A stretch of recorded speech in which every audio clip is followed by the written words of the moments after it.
Dans le but de poursuivre tout en sincérité les œuvres du président Patrice Talon, les missionnaires d'Olivier Bokor ont procédé au lancement de leur mouvement ce samedi à l'hôtel Les Oliviers de Porte-Nouveau. La cérémonie de lancement a eu lieu en présence d'une horde de jeunes dynamiques venus de tous les arrondissements du Bénin avec pour seul souci la continuité du Bénin révélé. Le coordonnateur national des missionnaires d'Olivier Bokor revient ici sur les objectifs du mouvement. L'organisation Les missionnaires d'Olivier Bokor, que vous avez décidé gracieusement de soutenir et d'accompagner en ce moment, est un creuset de jeunes leaders dynamiques ayant pour objectif d'inscrire notre pays, le Bénin, dans la continuité de la dynamique de développement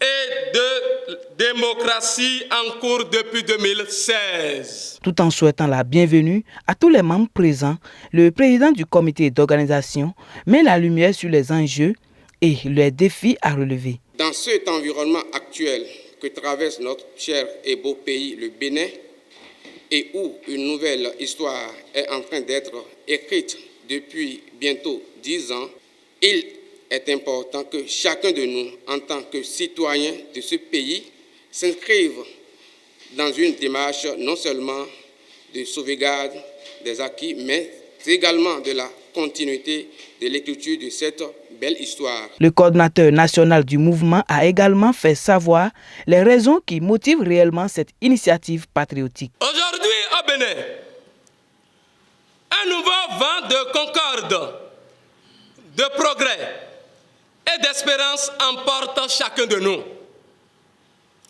Le président Talon a réussi tous ces chantiers grâce à un homme, un inconditionnel soutien de tous les temps. Un homme au soutien sans faille, un homme au premier plan, avec qui il a partagé son projet de donner, un homme qui s'est offert aussi un sacrifice pour que cette vision du président Patrice Talon puisse se concrétiser. Nous voulons nommer Monsieur Olivier Bokor. La question que se pose la jeunesse au regard de la transformation socio-économique que connaît notre pays aujourd'hui est la suivante. Allons-nous permettre que cette dynamique de développement qui inscrit notre pays au rang des pays respectés aujourd'hui dans la sous-région et à l'international puisse s'arrêter en 2026?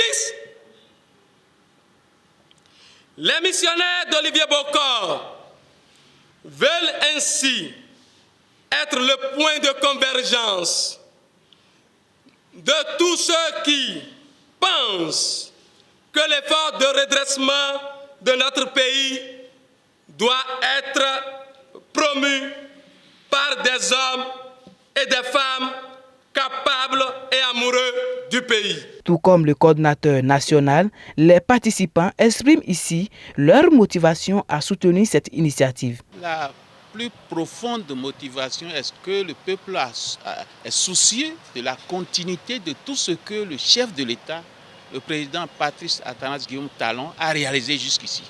Si constitutionnellement, à la fin de son deuxième mandat, il ne doit plus revenir, qui devrait le remplacer? C'est une intégration noble que l'Esprit de Dieu, Dieu lui-même a incité ces missionnaires dont il est question pour apporter le message au peuple, pour que ce personnage caché, ce personnage humble, nous puissions lui demander d'accepter, si le chef de l'État le permet, d'accepter de prendre la relève et que tout ce que le président a fait, tout ce que le chef de l'État, Athanase Guillaume Talon, a fait dans ce pays ne soit pas du gâchis. Qui veut aller loin, ménage sa monture. Et 2026, c'est maintenant, dès maintenant qu'il faut commencer par préparer 2026. Et vous n'êtes pas sans savoir que plusieurs actions ont été entreprises par l'actuel chef d'État pour le développement du Bénin. Donc il faut continuer dans cette même lancée-là. Donc ceci étant, nous les jeunes missionnaires d'Olivier Bokor, nous avons mis en place notre plan stratégique où les idées sont clairement établies, ce que nous voulons faire jusqu'en 2026 pour contribuer à l'avènement, à l'ascension au pouvoir d'Olivier Bokor. Il faut noter que cette activité a été marquée par le lancement officiel du plan stratégique 2023-2026 de ce creuseur qui avait soutenu la candidature du président Talon en 2016. Les missionnaires d'Olivier Bokor espèrent que leur plaidoyer sera accepté de bon cœur par le président Talon et leur leader Olivier Bokor pour une véritable continuité du Bénin révélée en 2026.